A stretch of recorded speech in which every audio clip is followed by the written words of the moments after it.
Finding appropriate listening content for your level can be quite a challenge, even more so than finding appropriate reading content.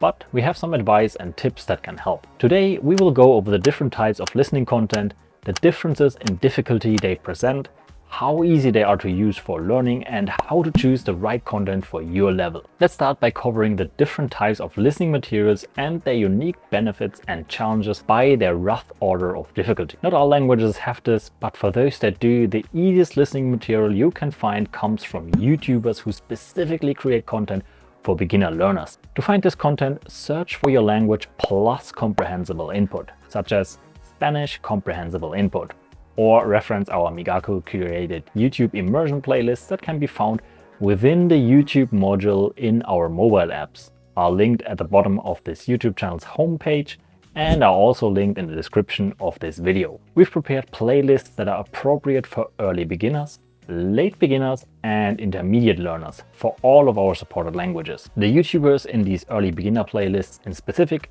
speak slowly, focus on simple topics, often incorporate visual elements or gestures into their presentations to help you make sense of unknown words.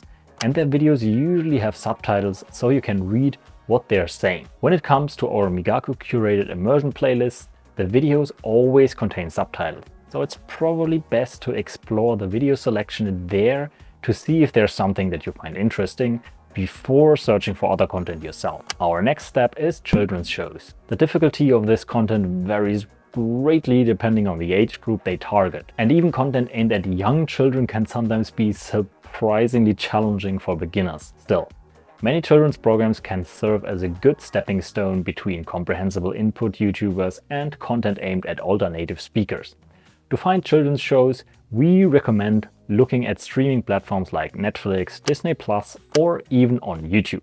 There are also some children's programs that are available on YouTube and can be found in our immersion playlists. Next up, we have shows or movies, whether live action or animated, that deal with everyday situations. This type of content will contain more difficult language than the children's shows, but the storylines are usually quite relatable daily life scenarios that you can likely follow along with, even if you don't quite understand everything. Next, we have shows and movies that deal with topics other than normal daily life, such as fantasy, adventure, and action topics, as well as documentaries. These are still scripted and most often contain clear, unslurred pronunciation. Which of these will be more difficult for you depends on your personal content preferences. And this is really where you begin to carve out your own learning path. For example, the vocabulary used in a medieval fantasy TV show will be very different from a documentary about volcanoes. So different people may find one or the other to be more accessible and interesting. As you continue to consume content in one topic, your knowledge will grow in different ways than that of people who consume content about another topic. From here on out, it gets harder to make concrete predictions about the accessibility of different types of content for any specific learner. After learners start to diverge and focus on their own different topics of interest, they will develop different vocabulary bases and content one learner might find approachable because they've been consuming content in a similar genre might be very difficult for another learner who has been consuming content in a completely different genre. However, as a general rule of thumb, scripted content tends to be easier than unscripted content, and content with one speaker is easier to follow than content with multiple people speaking. Let's talk about a few different content types and what can generally be expected when engaging with them.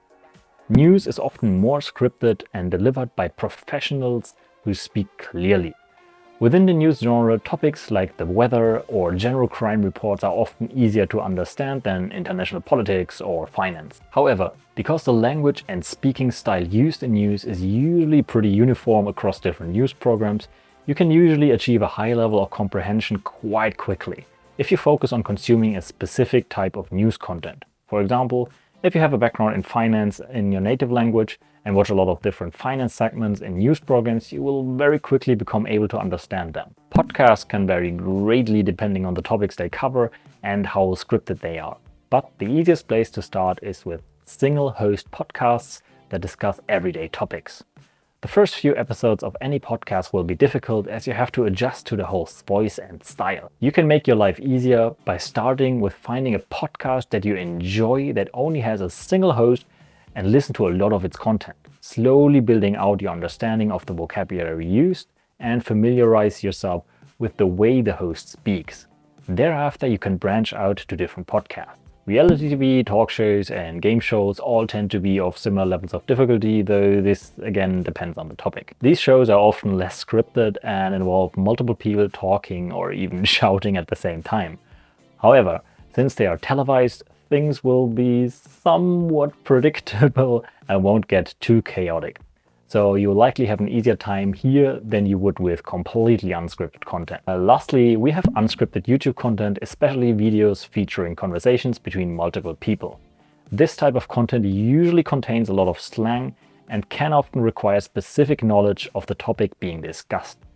For example, videos where people are playing a specific video game would require the knowledge of that game's specific vocabulary and mechanics to really understand what is being discussed. There can often be a lot of background noise or music that makes it more difficult to understand what is being said as well. Just as with reading, our basic workflow is to consume content, then create flashcards, and finally to review these flashcards to retain what you've learned. With this in mind, an important factor to consider when picking content is whether or not you can easily look up unknown words in it and create flashcards for those unknown words. So we recommend, particularly when starting out, to focus on learning from content that is compatible with the Migaku platform. Generally speaking, this means picking content that has accompanying one-to-one subtitles for what is being said. Later, as you become more advanced, you can learn from content that doesn't initially contain subtitles and use Migaku AI to generate subtitles for that content. But because these subtitles are only generally 99% accurate and not 100%, we recommend to only use them when you're able to distinguish when what is being said differs from what's written in the subtitles. To perfectly understand how difficult a certain piece of content is for you, there is no substitute for engaging with that content and actually experiencing how difficult it feels. However, Migaku allows you to see a comprehension score for videos you're viewing.